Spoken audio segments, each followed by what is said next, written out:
lẹ́yìn oṣù kẹfà ọdún yìí ẹ lè má rówó oṣù gbà mọ́ o, Obaseki ló sọ bẹ́ẹ̀. Ní báyìí gómìnà ìpínlẹ̀ Edo ọ̀gbẹ́ni Godwin Obaseki ti sọ pé pẹ̀lú àwọn ìpèníjà kọ̀ọ̀kan tó ń kojú àwọn aláṣẹ ìjọba àpapọ̀ lórílẹ̀‐èdè yìí nípa bí ètò ọrọ̀ ajé ilẹ̀ wa ṣe dẹnu kọlẹ̀ báyìí, ó ló ṣeé ṣe kíjọba àpapọ̀ àti tìpínlẹ̀ lórílẹ̀‐èdè yìí má láǹfààní rárá láti sanwó oṣù mọ́ fáwọn òṣìṣẹ́ lẹ́yìn oṣù kẹfà ọdún yìí, àyàfi tí wọ́n bá lọ tẹ owó lọ́pọ̀ yanturu tàbí kí wọ́n yọ owó ìrànwọ́ tí wọ́n ń san lórí epo bẹntiróòlù nílẹ̀ wa. Obaseki sọ̀rọ̀ yìí di mímọ̀ lọ́jọ́ ajé Monday ọjọ́ kìíní oṣù karùn-ún ọdún 2023 yìí lákòókò tó ń bá àwọn àpapọ̀ àjọ ẹgbẹ́ òṣìṣẹ́ tìpínlẹ̀ rẹ̀ sọ̀rọ̀ ní pápá ìṣeré ńlá tí wọ́n ń pè ní Samuel Ogbemudia nílùú Benin nípínlẹ̀ Edo lọ́hùn-ún. Nínú ọ̀rọ̀ rẹ̀ ló ti gba ẹgbẹ́ òṣìṣẹ́ náà lámọ̀ràn pàtàkì kan pé kì í ṣe gbogbo ìgbésẹ̀ tàbí òfin táwọn aláṣẹ ìjọba orílẹ̀-èdè yìí bá ṣe ló yẹ káwọn ẹgbẹ́ òṣìṣẹ́ máa fajúro sí. Bákan náà ló ṣèlérí ayọ̀ fún wọn pé ìjọba yóò sa gbogbo agbára rẹ̀ láti pèsè àwọn ohun amáyédẹrùn kọ̀ọ̀kan sáàrin ìlú tí yóò jẹ́ àǹfààní fún gbogbo èèyàn nípínlẹ̀ náà. Obaseki sọ pé yóò jẹ́ iṣẹ́ ìyanu fáwọn aláṣẹ ìjọba orílẹ̀-èdè yìí àti tàwọn tìpínlẹ̀ gbogbo láti rí owó oṣù san fáwọn òṣìṣẹ́ wọn lẹ́yìn tí wọ́n bá sanwó náà fún wọn tán lóṣù kẹfà ọdún yìí.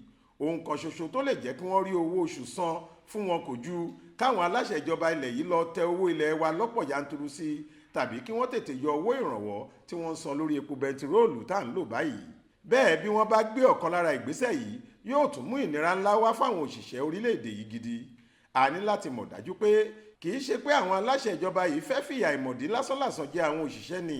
Ohun tó wà nílẹ̀ yìí kì í ṣe pé wọ́n fẹ́ fìyà jẹ nìkan kí gbogbo rẹ̀ lè dáa ni wọ́n ṣe fẹ́ yọ owó ìrànwọ́ lórí epo bẹntiróòlù yìí. A kò lè máa ṣe ohun gbogbo lọ gẹ́gẹ́ bí a ti ń ṣe é bọ̀ tẹ́lẹ̀ ká sì máa retí pé kí nǹkan yàtọ̀. Kì í ṣe gbogbo ìgbésẹ̀ àwọn aláṣẹ ìjọba náà ló yẹ káwọn ẹgbẹ́ òṣìṣẹ́ máa takò pé àwọn ò fẹ́ rárá. Ó ṣeé ṣe kó má tẹ́yìn lọ́rùn rárá o, ṣùgbọ́n ẹ ṣe sùúrù sóhun gbogbo.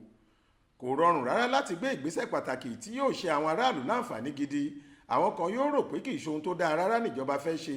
Bẹ́ẹ̀ ohun tó dáa ni èyí nìkan ṣoṣo lọ́nà tí ọrọ̀ ajé ilẹ̀ wa fi lè gbèrú sí i dáadáa. Ó sì yẹ káwọn ẹgbẹ́ òṣìṣẹ́ náà fọwọ́sowọ́pọ̀ pẹ̀lú àwọn aláṣẹ ìjọba ilẹ̀ yìí kí wọ́n lè ṣàṣeyọrí nínú ìpinnu wọn báyìí.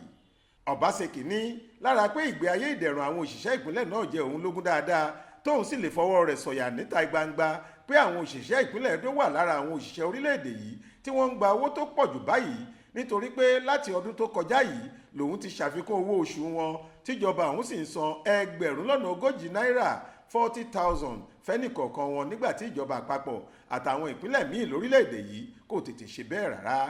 Bákan náà ni Obaseki tún ṣèlérí ayọ̀ fẹ́gbẹ́ àwọn òṣìṣẹ́ ìpínlẹ̀ rẹ̀ pé gbàrà táwọn aláṣẹ ìjọba ilẹ̀ wa bá ti ṣàfikún owó oṣù àwọn òṣìṣẹ́ rẹ̀ lòun pàápàá ti bẹ̀rẹ̀ sí san àlékún owó oṣù fáwọn òṣìṣẹ́ tìpínlẹ̀ òun náà.